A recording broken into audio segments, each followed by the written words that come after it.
Hello, this is Masati. Welcome to my podcast, Exponential Intelligence. Uh, Today we have a special guest, Bernardo Moya, and he's head of the Best You. He's written some fantastic books.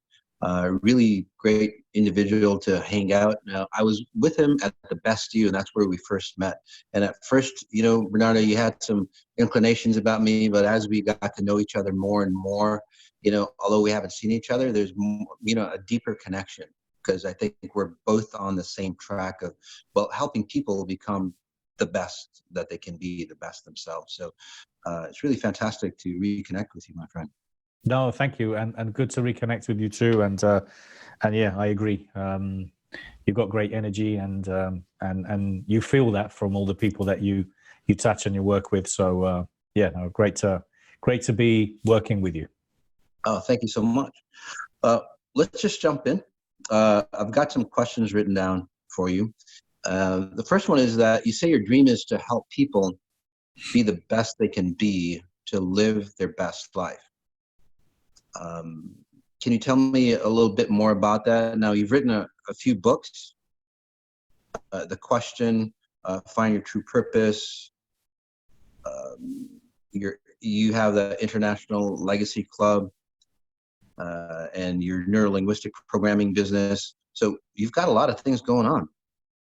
So tell us a little about that, or what your scope is on helping individuals. Yeah, I kind of, I've always been interested in personal, professional growth. I've always read the greats and kind of explored. It was originally more business driven, about communication, building rapport, and looking at how I could improve kind of sales, I suppose. And then with time, I got to understand more the kind of spiritual aspect of personal development and the food it gives the soul, when it comes down to learning and exploring and doing new things.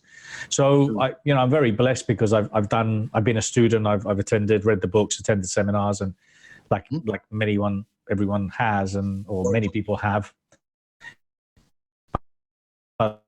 Obviously had of me kind of then becoming the influencer, the connector of those like-minded individuals, and then providing that platform for people to connect.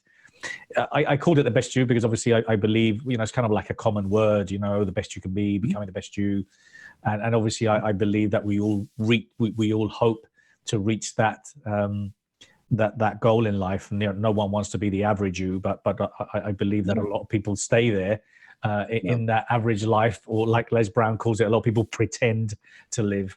And I think kind of what I'm trying to do with this is to really get people to understand, appreciate life, understand how blessed and lucky we all are, within reason, in comparison to billions of people, and to identify and to explain to people that we have this responsibility to become the best version of ourselves. We're obliged to, I believe, because of our loved ones, our family, our kids, or our colleagues, and because of the world needs it. The world needs more inspiring people and more leaders, and that's kind of where the whole idea of the Best You started with trying to connect and help people wake up, to this new reality which is needed. Right, and you're becoming better and better, and just reading you, Bernardo, is that you transition on how to create, say, success in business into what people really need. Because from what I'm seeing is like, yeah, they want success, they want more money, they want that new invention to take off and all that, but what they're really looking for is to be their best possible self. So they're thinking that if they become successful in that avenue, then they're going to be good themselves. And then you're seeing it's like, no, that doesn't happen really.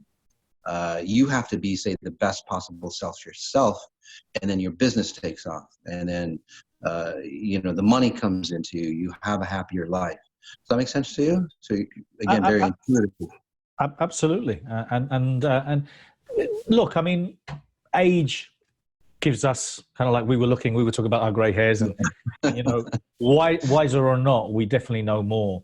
And kind of throughout my life, I've failed a lot. I've had a lot of tough times and moments and experiences. But I really think that it is down to that. You know, at the end of the day, life is and has to be simple.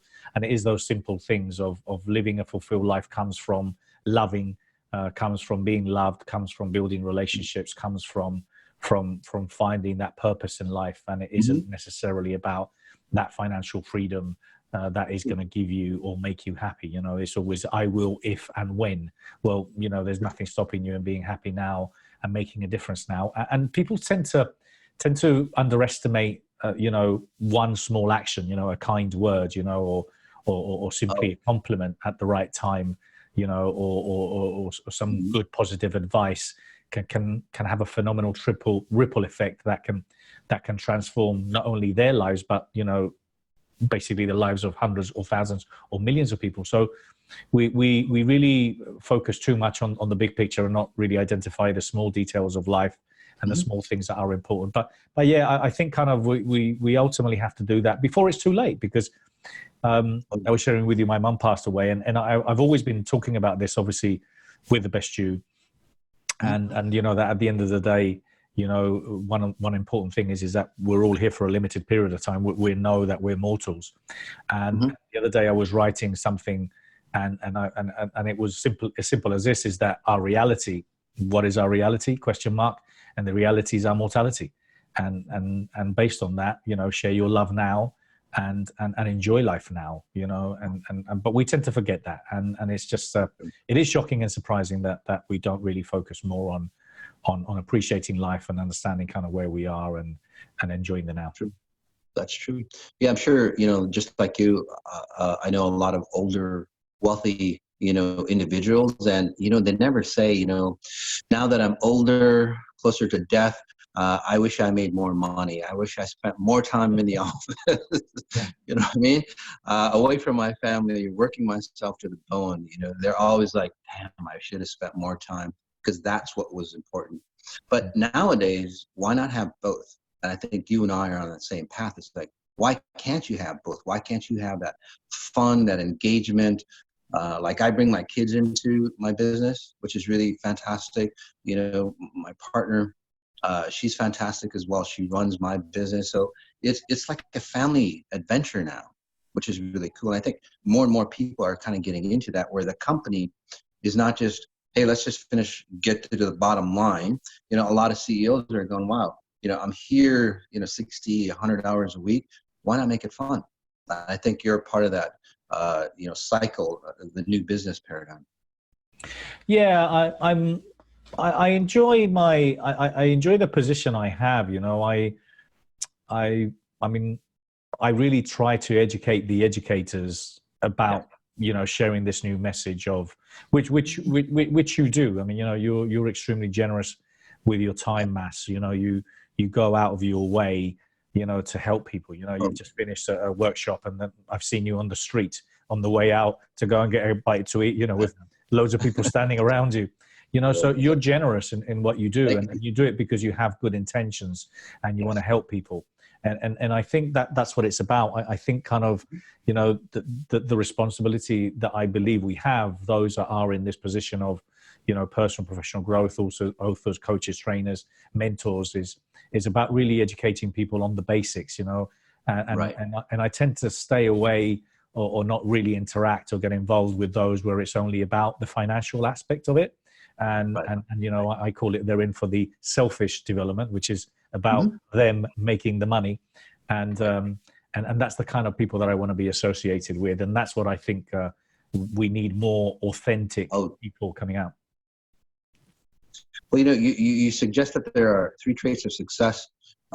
It's a great opportunity to discuss them here on what real success is about. Do you want to talk about that a bit? Yeah, I think for me, the idea of success, which again doesn't necessarily, you know, is expressed in financial success.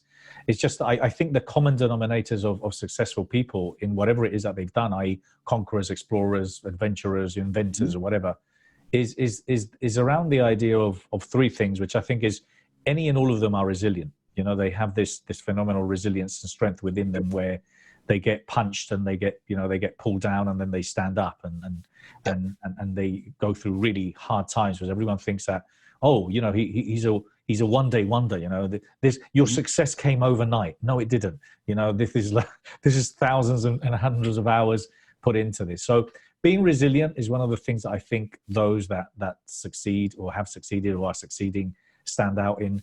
The other thing is about, you know, making sure that they're capable of reinvention. You know, I think a lot of people have to be prepared to change, and it doesn't necessarily mean or become a completely different individual. But if we only change 1%, you know, I'm very much into changing habits and making sure that you do something different every single day. So that is sufficient for you to reinvent yourself. And then the other thing is obviously about reinvention, which is about change, you know, and people have struggle with change. And I think they just really look at it as a harsh and difficult thing when change is simply part of life. Luckily, you know, life has changed, you know. 100 years ago, we or 200 or 300 years ago, people lived with no electric, no water, and no toothbrush. They died at 40 with these terrible diseases, you know. So luckily, life has changed and evolved. So change is a good thing. And the moment that people start looking at change, so those again that are successful, I believe, have embraced change and seen it for what it is. So those for me are kind of the common denominators of people that stand out in life. They're resilient. They welcome change or reinvent themselves, and they're also kind of like prepared for reinvention and, you know, whatever that has been or revolution has happened in the past. That's what people. Yeah, you know, from what I'm seeing, Bernardo, is that, you know, by the time people like pass into their, you know, into after teens, you know, 19, and then they turn into 20. They kind of stick with their identity that they had, that their identity solidifies. And usually their identity is not even there, just like their parents. So it's not even their identity that they're stuck with, that they don't want to change. It's like their parents' identity that they adopted, just like their skin color, their eye color, and all that. Do you know what I mean? So it's like they're just recreating what their parents did, maybe in a different time frame, but the same damn thing, same illnesses, same money habits, same relationships. Yeah. So, but they don't want to move away from that. So, yeah, and which is crazy. To move away from it, you know, they give it a little go, 5 to 10 minutes, and then all of a sudden, you know, or an hour, whatever it is, or a week, and then all of a sudden they go back to their old habits. And in order to create new habits, you need to stick at it. You know, you need to be able to really understand kind of where you're going, and really explore it and embrace it. Anyone and everyone again that I think has stood out, and a lot of these phenomenal success stories in life have been based on people that have hit rock bottom. You know, they've had some turning points in their life, and they said, you know what, that's enough. I don't want any more of that. And I want to become a better version of myself. And that if that requires me learning, you know, practicing, doing new things, well, that's what it's all about. And I think that's what life is. I use the example of mobile phones. You know, anyone and everyone, I suppose, you know, that is listening has a mobile phone, and they probably got the latest software update because, you know, I told them to download it, and they've got the latest phone. But when it comes down to our own mindset technology, we're still using the same old teachings from 25, 30 years ago that we learned at school. So it's scary. Totally from their parents, which is a few hundred years ago. You know, like successful individuals, and correct me if I'm wrong, but I see like successful individuals look failure as many successes. Like people who are, say, not running successful patterns, they look at failure as like, okay, I failed, and then I'm going to stay where I am. Does that make sense? Yeah. So, I look at them as like mini successes, all the failures that I've had. It's like all the ways that it didn't work out. So. And it's just simple. It just gives you more, as you just said, it just gives you more ways to explore different ways of doing things. But I think a lot of people, you know, kind of, I understood that I'm resilient because I've failed quite a few times, and I've hit rock bottom many times. And I'm not saying I haven't had bad days and dark days, you know, as an entrepreneur you do. And I have, but what I've done always is, my common denominator is, I finish that day and then I brush myself off, and I get on and get on with it. And I'm really focusing on where I'm going A lot of people go back into the past. They start exploring why did that happen, and then they ask themselves disempowering questions instead of really looking at the solution. I've always been very solution driven. So when people start discussing, well, let's just discuss again why this happened. Well, look, I learned from it. I got it. I don't want to explore it anymore. Now I need to know where I'm going. So I'm always solution driven. And a lot of people, unfortunately, aren't. They're looking at the mistakes. To reinvent oneself. So what kind of questions would we ask us? I mean, what kind of questions do you ask yourself? Well, I think that's it. Kind of I believe, and that's kind of where I came. All the teachings and everything I've learned, and a lot of it is based on NLP, neuro-linguistic programming, obviously the study of excellence and thinking. But I think that the idea behind it is, it doesn't matter how much personal development you're into. It doesn't matter how many books you read, how many courses you attend, TED Talks you watch. If you don't understand how to use your internal dialogue for it to be positive, and you don't understand the power of asking yourself empowering questions, you just simply won't succeed. You won't. Any and everything that has been invented in life came from someone's mind. Someone thought about something, and then it became a reality. And that was obviously based on a question. So every explorer, every adventurer, any successful entrepreneur, anyone that's done and achieved anything, ask themselves a question. What's on the other side of the mountain? How can I fly? How can I go faster? How can I become more motivated? How can I help more people? So these are all empowering questions. And what happens if you ask yourself these empowering questions? Well, consciously and unconsciously, your mind will start finding ways and solutions. How many of us have, been looking at a car or something that we want to buy, and all of a sudden it pops up all over the place. We start seeing it everywhere. So the solutions will come to you if you ask yourself those empowering questions. And that's the thing that people should do. How can I become more motivated? How can I become a success? How can I love more? How can I help it? How can I make a difference? And that's what it's about. And you can do that, or you should do that personally, professionally, and globally. What is it I want to do personally? Put it within your profession, your job, your work, whatever you do. And then also, how can you make an impact globally? Those are the type of questions that people should drill themselves down to on a daily basis. So is there like a favorite question that you ask yourself that's really, say, motivated you or like transformed your life? Especially during your darker times, from what I'm seeing, what was that? So, because you've said like 3 or 4 from what I'm seeing and what you've experienced. So what was that thing, that question or, statement that you had that made yourself like pick yourself back up? Yeah, well, one of them that was a turning point for me was when I lost my money again at the age of 38, 40, and I had to start all over again. I was in the real estate, and I had pretty much everything was getting repossessed. I had this opportunity to start running events and seminars. You too, huh? Pardon? You too. Yeah, absolutely. Yeah. Wow. Yeah, I lost my money. Success. First time at 26, second time at 38. At 38 was a lot more difficult because I had 25 employees. I tasted wealth. So at that point, when I wanted to start all over again, and I was going to become a seminar promoter, move countries, start working in England instead of Spain, leave my family there. The questions I asked myself then was, if not me, if I don't take advantage of this opportunity that I have, if not me, then who? Because someone else is going to take it. And if not now, then when is the right time? So that was the question there. And when I'm having a really tough time,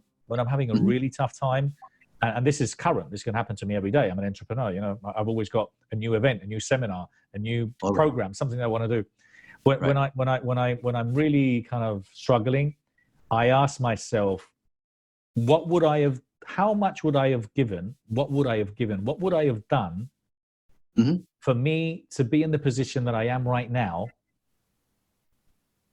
What would I have done? What would I have given? And the fact is, I would have given everything. And then again, I ask myself, how many people would love to be in the position that I'm at? Where if I said to them, hey, here's the keys of my kingdom, would you love it, or would you take it? And probably, I know especially in my industry, everyone would want it. If I said to them, hey, here's my keys, take it, you run with it. And so I always try to position. And then again, could I see myself, if 10 years ago, could I see myself where I am now? and achieving or done the things that I've done now? And the answer normally is no. And then, you know, kind of, so how many great things have you done? And then obviously then I ask myself empowering questions, you know, how can I make a difference? What's missing? Who could I, you know, who could I ask help for? You know, what else could I learn? So whatever it is that I need, I put those questions out there. And I know you're obviously tremendously spiritual, Mas, but I'm, what I have been experiencing recently is I've really opened my senses to the opportunities and people that come my way. Nothing comes by chance. You know, everything happens for a reason. So I'm always exploring what those reasons are. Sometimes someone might recommend a book, and then that book might have a quote or might recommend another book. So I'm always making the dots, connecting the dots, but looking at those opportunities. You know, this morning I had a webinar with Didi Wong, and all of a sudden we're talking about TV, and there's opportunities there. You know, we met a couple of years ago, and here we are now. So it's always these connections. Why do these things happen? And people tend to underestimate that, or they don't really read the signs. Well, that's why I want to ask you, Bernardo, because you know a lot of people. You have a lot of connections. So how did you become, well, I guess, the center of all those, like, personal development? Well, I don't know. I think I think what happened was I wasn't really planning it. It was just that I thought something was missing. I thought, okay, this personal development industry is very fragmented. Everyone's doing their own thing. This doesn't exist.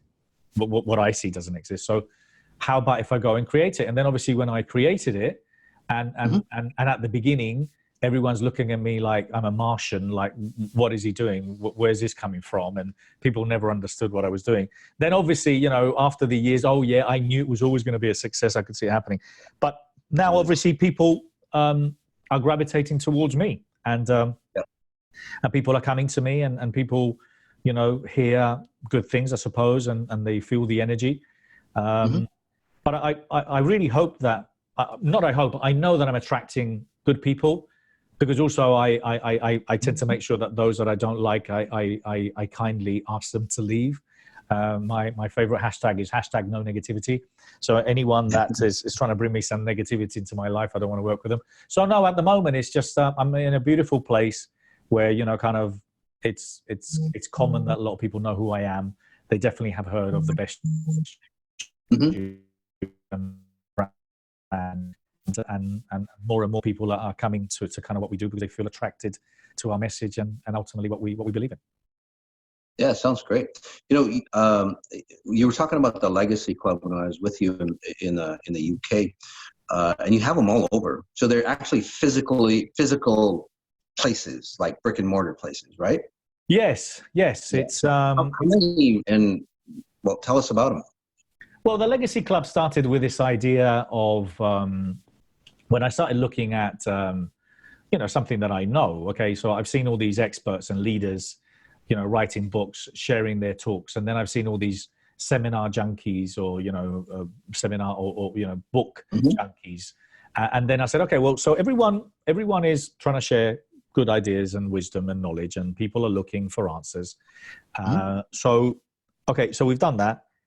How often do we sit down and really focus on what our purpose is and what we're going to leave behind? Because if we're doing this, it's because we want to leave something behind. We want to inspire our kids. We want to leave a better world, whatever it is. And I'm thinking, well, hold on. We don't spend any time thinking about that. We don't spend any time focusing on legacy, you know, masterminding legacy, masterminding purpose, and then having inspiring individuals that go out there and build these, you know, these great charities, or work with these great causes and orphans or slavery, or picking up plastic. And so I came up with this idea of running these groups. And now, yeah, we've got 14, 16 cities around the world where my Legacy Club directors, they basically run a networking group, which is all aimed around purpose, legacy, and providing people coaching skills.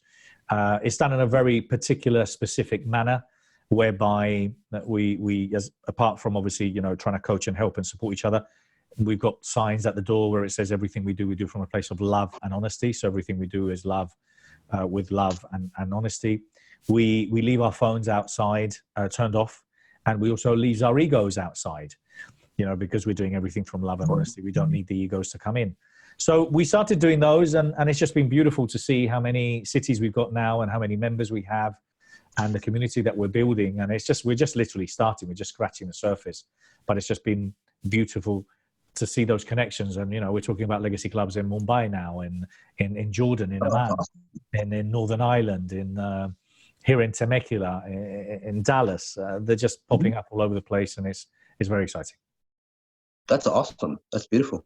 I'm sure a lot of those individuals come from the best you.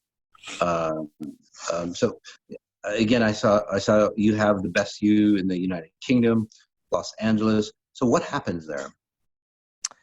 Well, at the Best You Expos in particular, what we do is we obviously run these big events where, so the London event went from 3,000 to 6,000 to 12,000 to 14,000. And I know you've been part of our London event for a couple of years. Yeah. So that show's grown exponentially. Then we did one in Long Beach a couple of years ago, and we're doing our second one here in LA in March 2020. We're also doing one in Dallas now. That's also confirmed in October. So it's just a gathering of inspiring individuals that come and share their message. So we have like 10 breakout rooms, 170 speakers, 120, 130 exhibitors. And it's all about well-being, anything and everything, from spirituality to finding love, to overcoming your divorce, to becoming more confident, to learning how to manage social media, to become a coach, you name it. We've got all sorts of talks there. And it's just been great to see how this show has grown, the impact it's had. And we're here to stay. I mean, my plan is to really expand in the US, and we're in conversations to maybe run one in Canada, Mexico. So, there's more and more conversations to run these shows. And this year, Mass, which I don't think you know, but it's very exciting for you and for us, is we're going to be streaming the event. So this gives the opportunity for a lot of people that are maybe listening in other parts of the world that aren't in the US that would probably want to see you live at the Best You Expo, where they're going to have that option. So I'm very excited about that, because for me, this show eventually should have 250,000 people live, and I want to have and reach 500,000 people every event, remotely. So kind of we're just starting and just getting revved up. Man, I'm excited for that, because, when I was at in the United Kingdom, we were new there, but, our booth was packed.